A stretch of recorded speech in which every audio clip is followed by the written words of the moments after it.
Avez-vous déjà entendu parler de l'homme sans visage?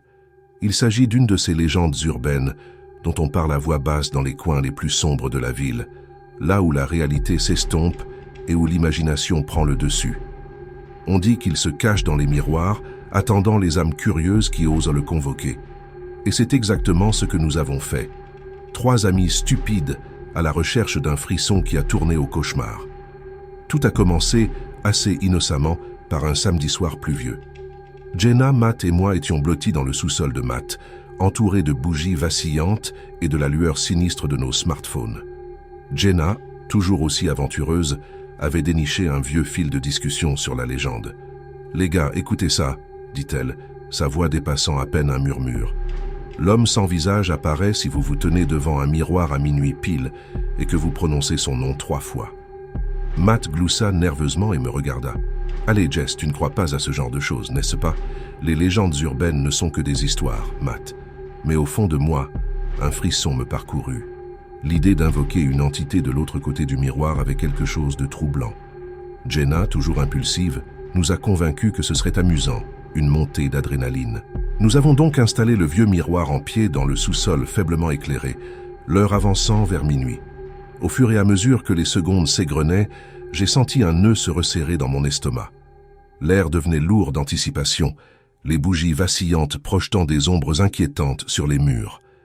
À minuit pile, Jenna prit une grande inspiration et parla dans le miroir. « Homme sans visage, homme sans visage, homme sans visage !» Les mots résonnèrent dans le silence, et pendant un moment, il ne se passa rien. Matt laissa échapper un rire nerveux, mais je pouvais voir la tension dans ses yeux. Au moment où nous commencions à nous détendre, un frisson a envahi la pièce, et le miroir a semblé s'assombrir. C'est alors que nous l'avons vu, une légère déformation, comme une ondulation sur le verre.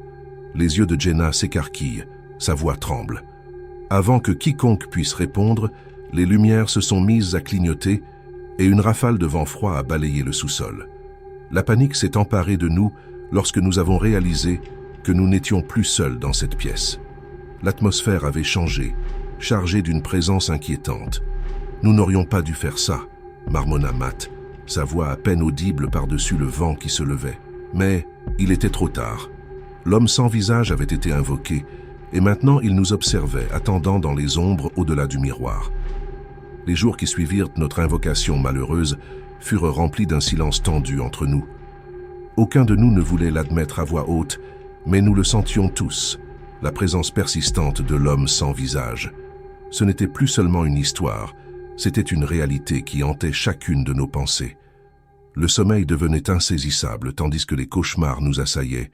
Je me réveillais avec des sueurs froides, l'image d'une silhouette sans visage se profilant au-dessus de moi, étant gravée dans mon esprit.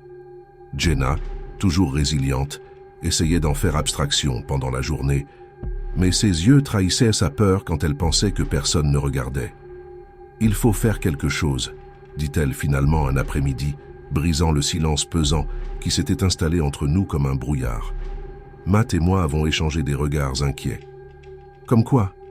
Le regard de Jenna se durcit avec détermination. Nous devons en savoir plus sur lui. Peut-être qu'il y a un moyen de l'arrêter, de le renvoyer d'où qu'il vienne. Matt se moqua, mais je pouvais voir la peur dans ses yeux qui se reflétaient dans les miens. « Nous commençons par la légende », répondit Jenna, la voix ferme malgré les tremblements de ses mains. « Il doit y avoir une raison pour qu'il apparaisse, pour qu'il prenne pour cible ceux qui l'invoquent. » Nous avons donc commencé nos recherches. Les jours se confondaient avec les nuits, tandis que nous passions au peigne fin de vieux livres et d'obscurs sites Internet, à la recherche de la moindre information susceptible de nous aider à comprendre ce que nous avions déclenché. Selon la tradition, l'homme sans visage était autrefois un homme rongé par l'envie et la rage, dont l'âme avait été tordue par une tragique trahison. Dans la mort, il se vengeait de ceux qui osaient l'affronter, volant leurs âmes pour combler le vide laissé par la sienne. « C'est une malédiction », murmurai-je un soir, les yeux fixés sur l'écran vacillant de mon ordinateur portable. Il est coincé entre 2 mondes, lié par sa propre amertume. Jenna a hoché la tête d'un air sombre, et nous l'avons laissé entrer dans notre monde. La prise de conscience nous a frappés comme un coup physique. Nous n'avions pas affaire à un simple fantôme ou à un produit de l'imagination.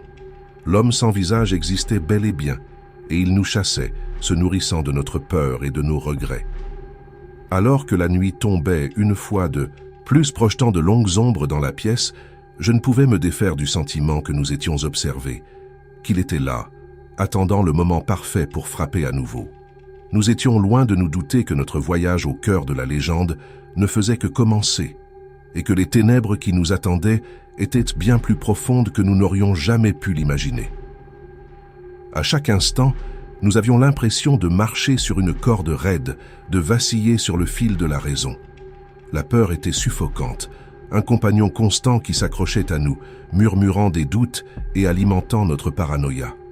C'est un vendredi soir que nous avons décidé de nous retrouver chez Jenna pour nous ressaisir et réfléchir à la suite des événements. Sa maison, habituellement un lieu de chaleur et de réconfort, nous semblait maintenant oppressante, avec un air de malaise. Les murs semblaient se refermer sur nous, alors que nous nous blottissions dans son salon faiblement éclairé, la lumière vacillante des bougies projetant des ombres inquiétantes. « Nous ne pouvons pas continuer à fuir », a déclaré Jenna, rompant le silence. Sa voix était ferme, mais je pouvais lire la peur dans ses yeux. Matt secoua la tête, le visage pâle. Matt secoua la tête, le visage pâle. « Et comment fait-on exactement, Jenna ? Il veut nos âmes ?» dis-je à voix basse, les mots pesant lourd dans l'air. « Il se nourrit de notre peur. Plus nous avons peur, plus il devient fort. » Jenna acquiesça, l'expression déterminée. Jenna acquiesce, l'air déterminé. Alors nous devons l'affronter. Si la peur lui donne du pouvoir, peut-être que le courage peut l'affaiblir. Cela ressemblait à de la folie. Mais quel autre choix avions-nous? La fuite n'était plus une option. Chaque ombre semblait être sa présence. Chaque surface réfléchissante, une porte d'entrée potentielle pour qu'il nous atteigne. Nous avons passé les heures suivantes à élaborer un plan. Jenna a suggéré d'utiliser à nouveau le miroir, pensant qu'il pourrait servir de conduit pour l'affronter directement. Matt était réticent, mais il a fini par accepter, le désespoir l'emportant sur sa peur. À l'approche de minuit, nous avons préparé la scène dans le sous-sol de Jenna. Le miroir, symbole de notre confrontation imminente, se trouvait au centre de la pièce, entouré d'un cercle de bougies. L'air était chargé d'anticipation et d'effroi. « Nous nous serrons les coudes », dit Jenna d'une voix ferme. « Quoi qu'il arrive, nous ne brisons pas le cercle. » Matt et moi avons acquiescé, nos cœurs battant à l'unisson. L'horloge se rapprochait de minuit, chaque seconde, amplifiant la tension. À l'approche des derniers instants, nous nous sommes tenus la main, nous promettant silencieusement d'affronter ensemble la suite des événements. L'homme sans visage, l'homme sans visage, l'homme sans visage. La pièce se refroidit et les bougies clignotent follement. Le miroir s'assombrit, sa surface ondulant comme de l'eau troublée. Un murmure grave et guttural emplit l'air, me donnant des frissons dans le dos. Qui ose m'invoquer? La voix était à la fois partout et nulle part, une présence désincarnée qui semblait s'infiltrer dans nos os. La surface du miroir se mit à scintiller, puis nous le vîmes. Une grande silhouette sans visage émergeant de l'obscurité, sa forme changeante et indistincte. La peur nous saisit, mais nous tîmes bon, refusant de nous lâcher la main. « Nous n'avons pas peur de vous », dit Jenna, la voix tremblante, mais résolue. La silhouette sembla vaciller, comme si notre défi avait eu un impact. La figure a semblé vaciller comme si notre défi avait eu un impact, mais il s'est ensuite avancé et la pièce a explosé dans le chaos. Les bougies se sont éteintes, nous plongeant dans l'obscurité et la température a chuté. « Restez ensemble !» a crié Jenna. Cria Jenna, mais la force de la présence de l'entité était écrasante. Dans le chaos, j'ai entendu Matt crier, un son de pure terreur qui a traversé les ténèbres. Ma prise sur la main de Jenna a glissé et je me suis retrouvé seul, enveloppé dans un vide de désespoir et d'effroi. J'ai lutté pour rester consciente, pour m'accrocher à la moindre parcelle d'espoir, mais les ténèbres me dévoraient. Et puis, juste au moment où je me sentais glisser, une lumière aveuglante a percé le vide et la présence a disparu. Haletant, je me suis retrouvé dans le sous-sol, Jenna et Matt à mes côtés. Nous étions secoués mais vivants. Le miroir était brisé sur le sol, ses éclats brillant de façon inquiétante dans la faible lumière.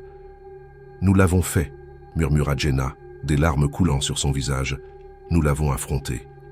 Nous l'avons affronté. » Mais je ne pouvais pas me défaire du sentiment que c'était loin d'être fini. L'homme sans visage avait été repoussé, mais il était toujours là, tapi dans l'ombre, attendant sa prochaine occasion. Les jours qui suivirent furent un flou de nuits agitées et de regards inquiets par-dessus nos épaules. La confrontation nous avait ébranlés, mais elle avait aussi fait naître en nous une nouvelle détermination. Nous ne pouvions pas nous contenter d'attendre qu'il frappe à nouveau. Nous devions trouver un moyen d'en finir une fois pour toutes. Jenna prit les devants, plongeant plus profondément dans la tradition entourant l'homme sans visage. Elle pensait que comprendre son origine pourrait nous donner un indice sur la façon de l'arrêter. Matt et moi l'avons soutenue, même si notre peur était omniprésente, un nuage sombre qui planait au-dessus de nous. Un soir, Jenna nous a appelés chez elle, l'excitation et l'urgence dans la voix. « Je crois que j'ai trouvé quelque chose », a-t-elle dit alors que nous étions réunis autour de son ordinateur portable. Sur l'écran s'affichait un vieil article de journal numérisé datant du début des années 1900. Le titre était le suivant, « Tragique histoire de trahison ». Tragique histoire de trahison et de vengeance. L'homme sans visage. L'article racontait l'histoire d'un homme nommé Samuel Hargrove, un artiste reclus qui était tombé amoureux d'une femme nommée Evelyn. Leur amour a été condamné par la trahison, car Evelyn a quitté Samuel pour son meilleur ami, ce qui a mis Samuel dans une rage qui l'a finalement conduit à la mort. Il était consumé par la colère et le chagrin, explique Jenna. La légende dit que son esprit ne pouvait pas aller de l'avant, piégé par son désir de vengeance. Matt fronça les sourcils, se penchant plus près pour lire l'article. Matt fronça les sourcils et se pencha pour lire l'article. Donc, il poursuit tous ceux qui lui rappellent sa trahison? Jenna acquiesce. C'est ce qu'il semble. Mais il y a plus. D'après cet article, un chaman local a effectué un rituel pour tenter de lier l'esprit de Samuel et de le piéger dans le monde des miroirs. Il n'a pas complètement réussi, c'est pourquoi il peut encore s'exprimer, mais il y a peut-être un moyen de compléter le lien. Comment? Je demandais, ma voix dépassant à peine un murmure. Les yeux de Jenna s'assombrirent. Nous devons accomplir le rituel, mais nous avons besoin de certains objets. Une œuvre d'art originale de Samuel, un miroir vieux d'au moins un siècle et le sang d'un descendant direct de Samuel Hargrove. Nous avons parcouru les magasins d'antiquités et les ventes aux enchères en ligne à la recherche du miroir et de l'œuvre d'art, tandis que Jenna s'est plongée dans les archives généalogiques pour retrouver les descendants de Samuel. L'urgence de notre mission était renforcée par le sentiment permanent que nous étions observés, que l'homme sans visage était toujours hors de vue. Un soir, tard dans la nuit, Jenna a fait irruption chez moi, le visage rouge d'excitation. « Je l'ai trouvé », dit-elle à bout de souffle. L'arrière-arrière-petit-fils de Samuel. Il s'appelle David Hargrove et il habite juste à la sortie de la ville. Nous avons rendu visite à David le lendemain, en lui expliquant notre situation aussi délicatement que possible. Il n'était pas facile de convaincre un étranger de notre situation, mais le désespoir a le don de rendre l'impossible plausible. David, un homme d'une cinquantaine d'années, gentil mais sceptique, écoute patiemment. « J'ai entendu les histoires de famille, » dit-il lentement, les yeux plissés. « Mais je n'ai jamais pensé qu'elles étaient vraies. Vous croyez vraiment que cet esprit en a après vous? Nous ne faisons pas que le croire, » dit Matt, la voix tremblante. David nous a étudiés pendant un long moment avant de finalement hocher la tête. « Si ce que vous dites est vrai, alors je vous aiderai. Mais nous le ferons à ma façon et nous nous assurerons que c'est fait correctement. Nous avons rassemblé les objets nécessaires et nous nous sommes préparés pour le rituel. Le vieux miroir que nous avons trouvé était une belle pièce ornée dont l'histoire semblait chuchoter des secrets. L'œuvre d'art, un autoportrait obsédant de Samuel, dégageait une aura de tristesse et de colère qui m'a donné des frissons. À l'approche de minuit, nous nous tenions dans la clairière derrière la maison de David, l'air étant chargé d'anticipation et de peur. Le miroir était appuyé contre un arbre, le portrait de Samuel à côté, et un petit bol contenant le sang de David reposait sur le sol. « Commençons », dit David d'une voix ferme. Il psalmodie les mots anciens du rituel du chaman, sa voix s'amplifiant à chaque verset. L'air se refroidit et un silence pesant s'abattit sur la clairière. La surface du miroir scintilla et je sentis une présence familière qui me fit froid dans le dos. L'homme sans visage était là, attiré par le rituel. Il sortit de l'ombre, sa silhouette sans visage se découpant sur la nuit. « Samuel Hargrove », appela David, sa voix résonnant avec autorité. « Nous te lions à ce miroir, au monde de l'au-delà, pour ne jamais revenir. » L'entité recula, comme si les mots eux-mêmes étaient une arme. Le sol trembla et un rugissement assourdissant emplit l'air. Le miroir brilla d'une lumière étrange et le personnage commença à se dissoudre, sa forme se disloquant comme la brume dans le vent. Le miroir était brisé, ses morceaux reflétant les premières lueurs de l'aube.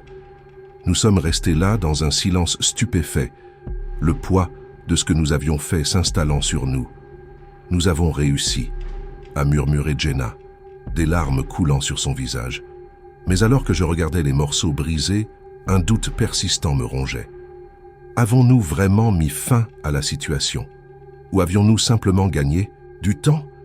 L'homme sans visage était peut-être parti, mais les ténèbres qu'il avait laissées derrière lui nous entraient à jamais. Dans les jours qui suivirent le rituel, une paix fragile s'installa en nous. Le sentiment constant d'être surveillé s'était dissipé, et pour la première fois depuis des semaines, j'avais l'impression de pouvoir respirer à nouveau.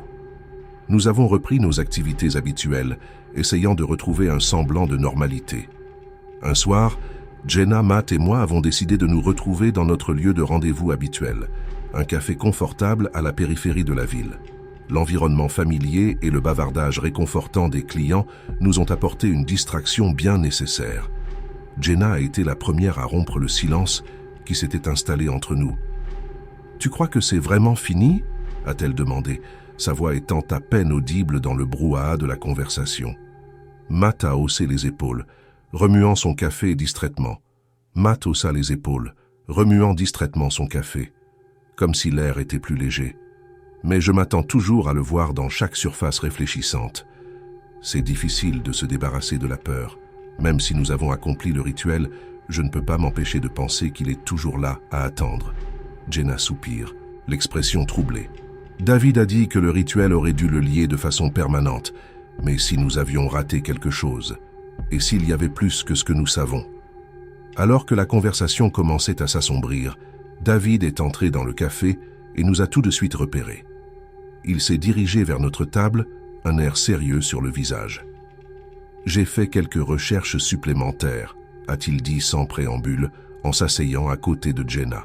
« Il y a encore quelques détails à régler. » Nos cœurs ont sombré à ces mots. Nous avions espéré que le rituel serait la fin de notre épreuve, mais l'expression de David nous disait le contraire. « Qu'est-ce que tu veux dire ?» David sortit un carnet usé et le posa sur la table. « J'ai trouvé des informations supplémentaires dans les archives du chaman. Le rituel de liaison que nous avons effectué n'était que la moitié de ce qui était nécessaire. L'autre moitié implique une cérémonie de nettoyage pour purifier les endroits où l'esprit de Samuel pourrait encore s'attarder. » Les yeux de Jenna s'écarquillent. « Tu veux dire qu'il peut encore revenir ? Si les endroits où il a éprouvé le plus de douleur et de trahison ne sont pas purifiés, il y a une chance que son esprit puisse trouver un moyen de revenir. » Matt laissa échapper un grognement de frustration. David posa une main rassurante sur l'épaule de Matt. « Je sais que ce n'est pas ce que tu voulais entendre, mais nous sommes arrivés jusqu'ici. Nous pouvons en finir. Il nous suffit d'identifier ces lieux et de procéder aux cérémonies de purification. » Avec une détermination renouvelée, nous avons accepté d'aller jusqu'au bout. David nous a expliqué que les lieux que nous devions purifier étaient probablement liés à des moments importants de la vie de Samuel, des lieux où il avait vécu, travaillé, et où il avait fini par mourir. Les jours suivants ont été consacrés à la recherche de ces lieux. Cela n'a pas été facile. De nombreux endroits avaient changé au cours du siècle dernier. Mais grâce à l'expertise de David et à nos efforts combinés, nous avons réussi à localiser 3 sites clés. La maison d'enfance de Samuel, le studio d'art où il avait créé son autoportrait obsédant et l'endroit où il était mort dans un accès de rage.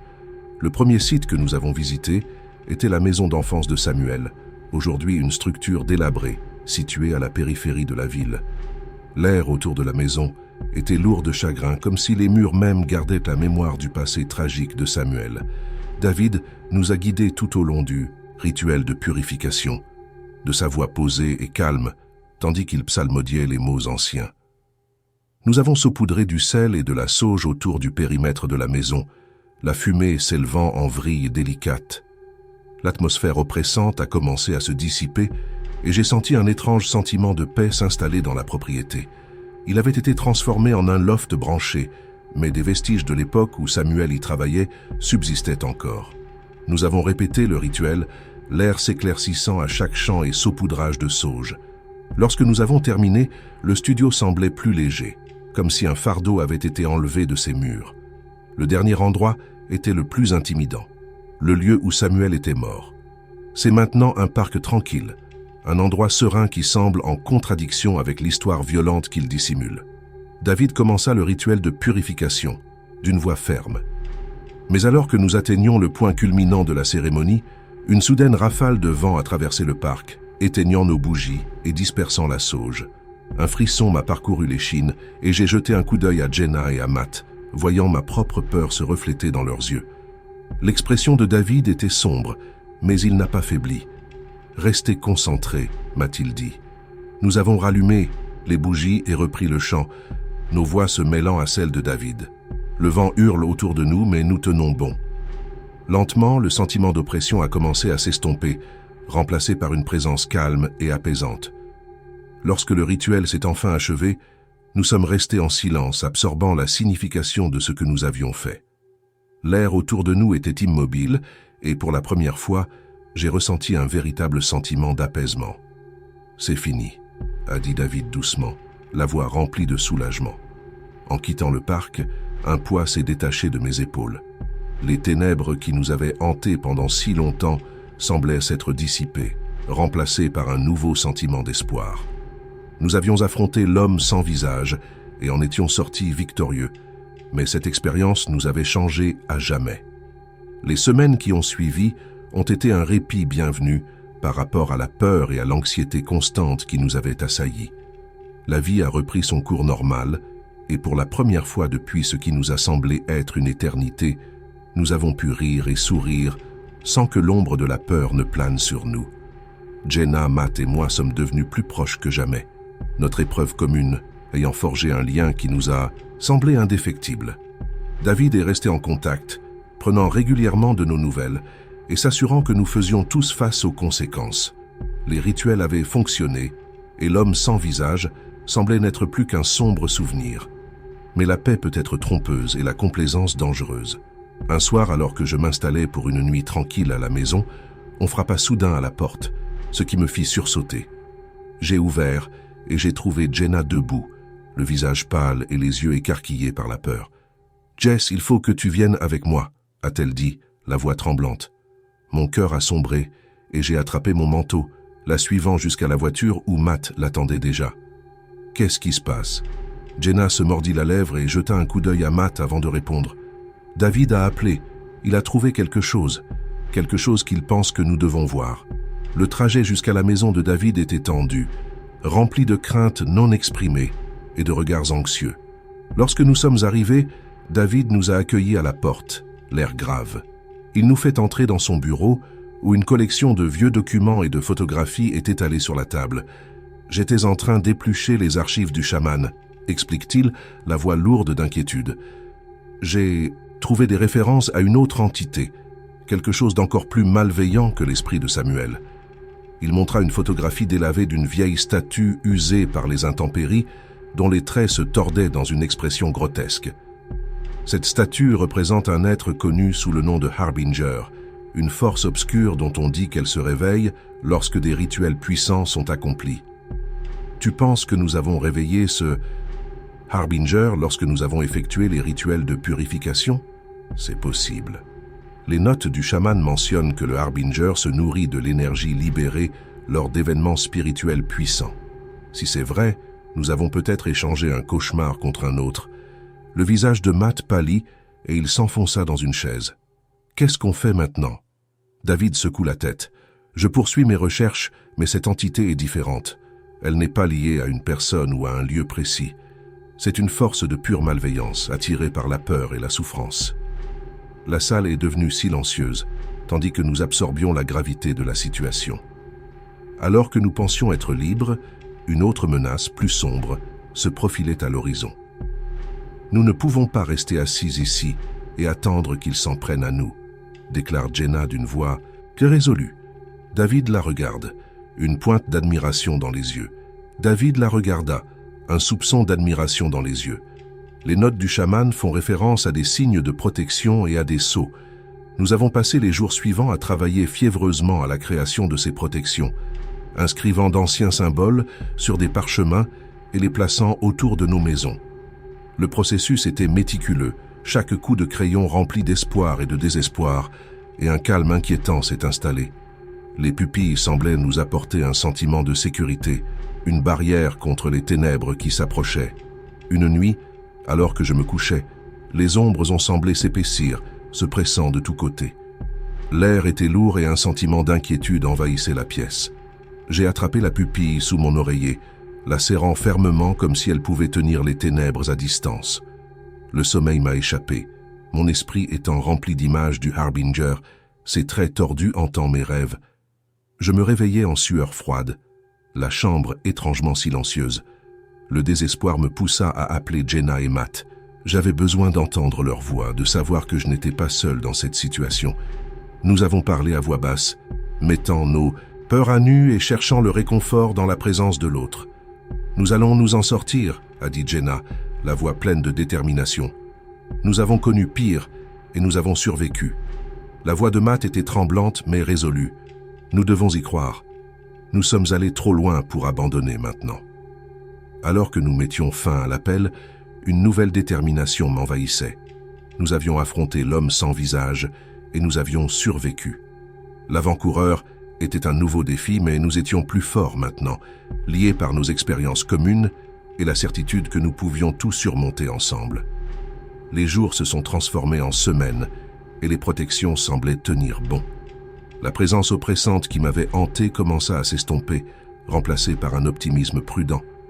Nous avons poursuivi nos recherches, à la recherche de la moindre information susceptible de nous aider à comprendre et à vaincre le grand précurseur.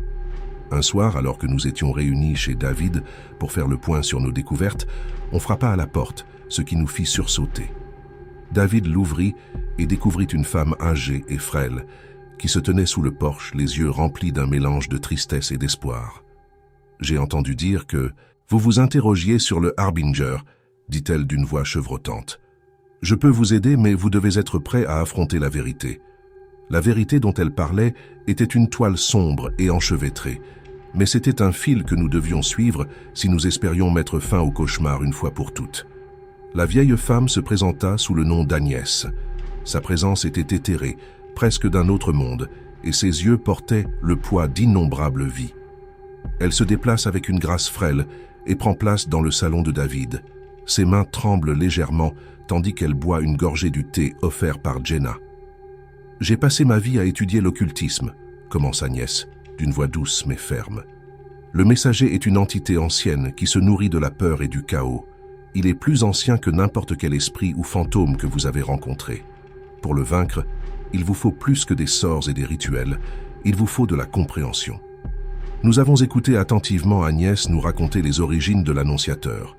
D'après elle, il a été invoqué il y a plusieurs siècles par une bande de sorciers obscurs qui cherchaient à exploiter son pouvoir.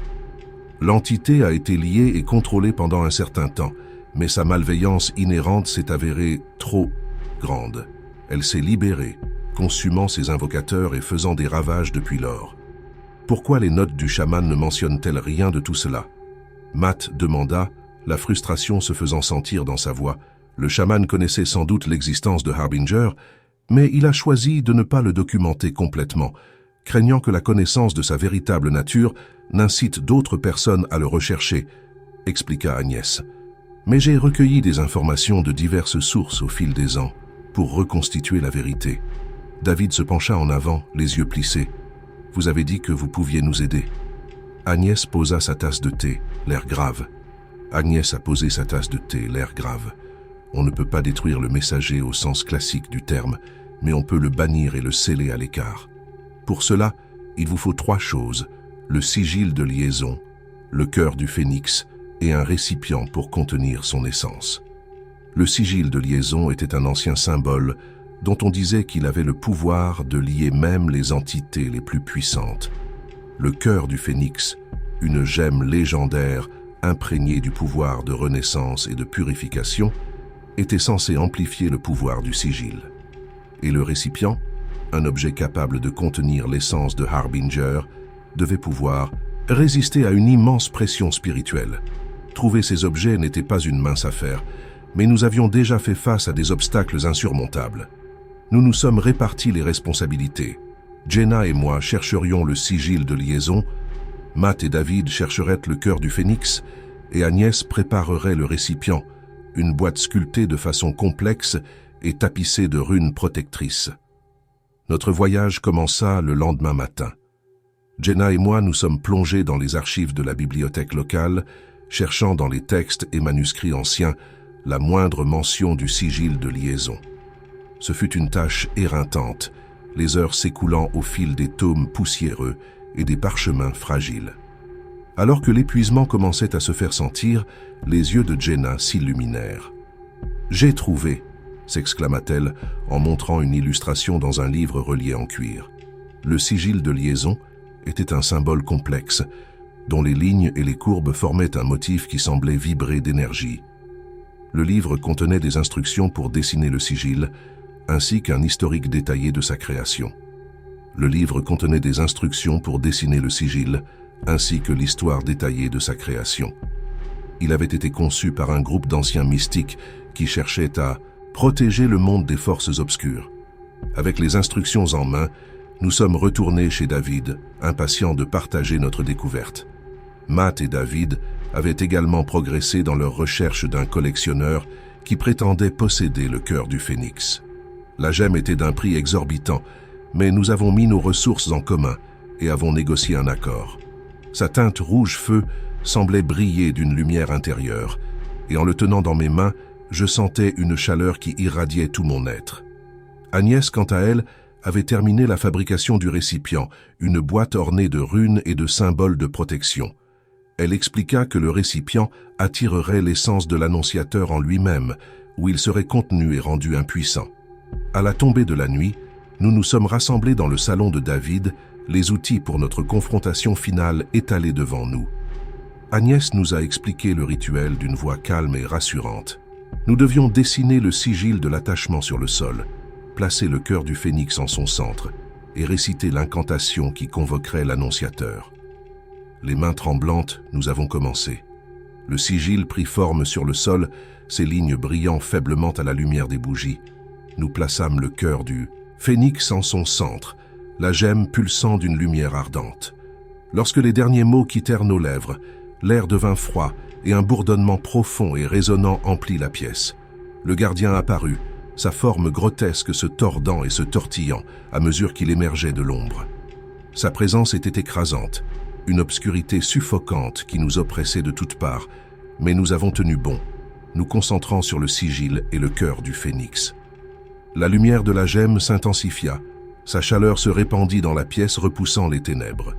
Le Harbinger poussa un rugissement de fureur, sa forme commençant à se désagréger sous l'effet de la puissance du sigil. « Maintenant, le vaisseau !»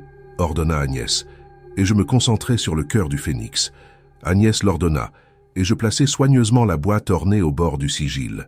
L'essence du gardien, une masse tourbillonnante de ténèbres, fut attirée dans la boîte, sa forme s'effondrant sur elle-même jusqu'à ce qu'elle soit complètement contenue. Nous sommes restés là, dans un silence stupéfait, réalisant la réalité de ce que nous venions d'accomplir. « Nous avons réussi », a murmuré Jenna, des larmes de soulagement coulant sur son visage. Mais alors que nous regardions la boîte, un sentiment d'inquiétude persistait. Nous avions endigué l'Archer, mais les ténèbres qu'il représentait étaient toujours là, tapis dans l'ombre, attendant une nouvelle chance de se libérer. Dans les jours qui ont suivi le rituel, un optimisme prudent s'est emparé de nous. Nous avions affronté le gardien et en étions sortis victorieux, mais le souvenir de sa présence malveillante nous hantait. La boîte ornée contenant l'essence du Harbinger a été entreposée en toute sécurité dans le bureau de David, entourée de protection pour garantir qu'elle reste scellée. Jenna, Matt et moi avons repris nos habitudes, tout en restant en contact étroit, trouvant du réconfort dans la compagnie de l'autre. Agnès est restée avec David, poursuivant ses recherches et veillant à ce que les protections restent intactes.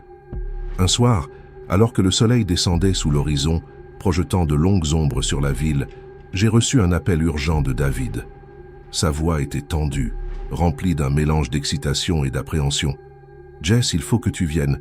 J'ai découvert quelque chose d'important. » J'ai rapidement rassemblé Jenna et Matt et nous nous sommes rendus chez David, le cœur battant d'impatience. Lorsque nous sommes arrivés, David et Agnès nous attendaient dans le bureau, l'air grave. Jenna demande, la voix teintée d'inquiétude. David fait un geste vers une pile de vieux livres et de manuscrits sur la table. En parcourant les notes du chaman, j'ai trouvé des références à une menace encore plus grande. L'avant-coureur n'était qu'un début. Il y a autre chose, quelque chose de bien plus puissant. Un frisson me parcourut l'échine tandis que j'écoutais. Qu'est-ce que tu veux dire? Qu'est-ce qui pourrait être pire que le Harbinger? Agnès respire profondément. Ses yeux sont remplis d'une profonde tristesse. L'annonciateur était un annonciateur au sens propre du terme, un avertissement de ce qui va arriver. Il y a une force ancienne, un être d'une puissance inimaginable que le Harbinger servait. Le nom lui-même semblait aspirer l'air de la pièce, laissant un silence pesant dans son sillage. « Le roi du vide ?» répéta Matt, sa voix dépassant à peine un murmure. Agnès acquiesça. « Le roi du vide est la source de toutes les ténèbres et de toutes les malveillances. Le gardien était son serviteur, répandant la peur et le chaos pour affaiblir les barrières entre notre monde et le néant. Une fois l'héros maîtrisé, le roi du néant cherchera un autre moyen de franchir ces barrières. Nous avions à peine survécu à notre rencontre avec le harceleur. L'idée d'affronter une menace encore plus grande était presque trop difficile à supporter. « Que pouvons-nous faire ?» Jenna demanda, la voix tremblante. David s'avança, les yeux brillants de détermination. « Nous devons trouver les clés de la prison du roi du néant et nous assurer qu'elles restent cachées. D'après les notes du chaman, il y a 3 clés, chacune gardée par de puissants protecteurs. » Agnès acquiesça. Ces clés sont la seule chose qui retient le roi du néant dans le néant. Si l'une d'entre elles tombe entre de mauvaises mains, c'est la fin de tout. Nous avons passé les heures suivantes à élaborer un plan. Chaque clé était cachée dans un endroit différent, protégée par d'anciens gardiens et de puissantes protections. Notre tâche consistait à localiser ces clés, à renforcer leur protection et à nous assurer qu'elles restaient hors de portée. La première clé était cachée dans un monastère isolé, dans les montagnes. Le voyage était ardu, le chemin semé d'embûches, mais nous avons continué à avancer, poussés par un sentiment d'urgence. Les moines qui résidaient là nous ont accueillis, reconnaissant la gravité de notre mission. Nous avons expliqué la situation, et les moines nous ont conduits dans une chambre cachée au plus profond du monastère. La première clé, un artefact magnifiquement ouvragé et vibrant d'une lumière éthérée, reposait sur un piédestal orné. Nous avons accompli les rituels nécessaires pour renforcer sa protection, l'air brillant d'une puissance renouvelée. La seconde clé était cachée dans une ancienne forêt, gardée par un ordre secret de druides. La forêt était un labyrinthe d'arbres tordus et de chemins obscurs, mais grâce au conseil des druides, nous avons trouvé la clé nichée dans les racines d'un arbre massif et ancien. Une fois de plus, nous avons exécuté les rituels, ressentant un sentiment d'accomplissement à mesure que l'aura protectrice de la clé se renforçait. La dernière clé était la plus insaisissable, cachée dans les ruines d'une ville depuis longtemps oubliée. Le voyage était périlleux, les ruines remplies de pièges et d'échos persistants d'horreurs passées. Lorsque nous avons enfin atteint la clé, sa beauté était à couper le souffle, un joyau qui semblait contenir l'essence même de la lumière et de l'espoir. Nous avons accompli le dernier rituel, renforçant sa protection et nous assurant que le roi du néant resterait piégé. Alors que nous nous tenions dans les ruines, un sentiment de soulagement nous a envahis. Nous avions réussi. Les clés étaient en sécurité et la menace du roi du néant était pour l'instant contenue. Mais alors que nous prenions le chemin du retour, un malaise persistant nous habitait. Nous avions affronté des horreurs inimaginables et étions sortis victorieux, mais les ténèbres étaient toujours là, attendant l'occasion de frapper. La bataille était loin d'être terminée, mais nous étions prêts. Nous avions fait face à nos peurs, affronté les ténèbres et en étions sortis plus forts. Peu importe ce qui nous attend, nous l'affronterons ensemble, unis par nos expériences communes et le lien indéfectible qui s'est formé entre nous. Les ténèbres ne seront peut-être jamais totalement vaincues, mais tant que nous resterons unis, il y aura de l'espoir. Et dans cet espoir, nous avons trouvé la force de continuer, prêts à affronter tous les défis que l'avenir nous réservait. Les jours suivants se sont écoulés dans une quiétude tendue, le calme avant l'inévitable tempête. Bien que les clés aient été remises en main propre, un sentiment de malheur imminent persistait dans l'air. Agnès resta avec David, approfondissant les textes anciens et rassemblant toutes les connaissances susceptibles de nous aider. Jenna, Matt et moi avons repris nos habitudes, mais le poids de notre mission était omniprésent. Un soir, alors que nous étions réunis chez Jenna, l'air chargé d'inquiétudes inexprimées, David nous a appelés. Sa voix était empreinte d'urgence. « J'ai trouvé quelque chose. Il faut que vous veniez tous immédiatement. » Nous nous sommes précipités chez David, le cœur battant d'appréhension. Lorsque nous sommes arrivés, Agnès et David nous attendaient dans le bureau, le visage sombre. « J'ai lu les dernières notes du chaman », a commencé David, en montrant un journal relié en cuir usé sur la table. Il y a une prophétie qui parle d'une confrontation finale entre les forces de la lumière et le roi du néant. Agnès acquiesça, l'air grave. La prophétie dit que le roi du néant tentera de se libérer lors d'un événement céleste rare, l'alignement des planètes, qui se produit une fois tous les 1000 ans. Cet alignement doit avoir lieu dans 3 jours. Un frisson me parcourut l'échine.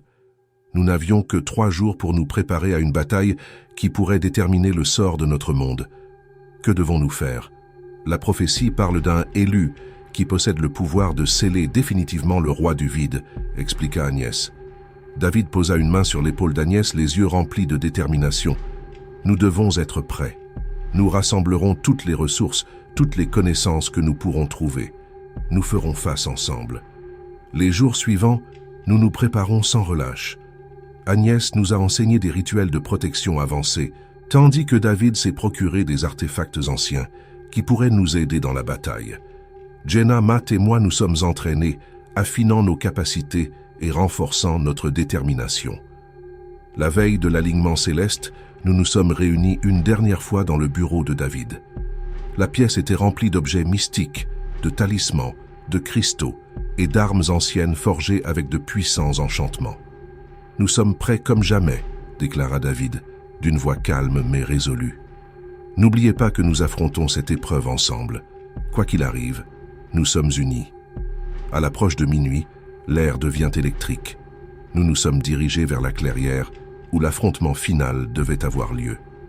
Le ciel au-dessus de nous était une toile d'étoiles tourbillonnantes, les planètes s'alignant lentement dans une danse céleste à couper le souffle. Nous formions un cercle, nous tenant par la main, nos respirations se mêlant dans l'air froid de la nuit. Agnès commença l'incantation, sa voix forte et claire, appelant les puissances anciennes à nous aider dans notre combat. Soudain, le sol trembla, et un vortex sombre s'ouvrit au centre de notre cercle.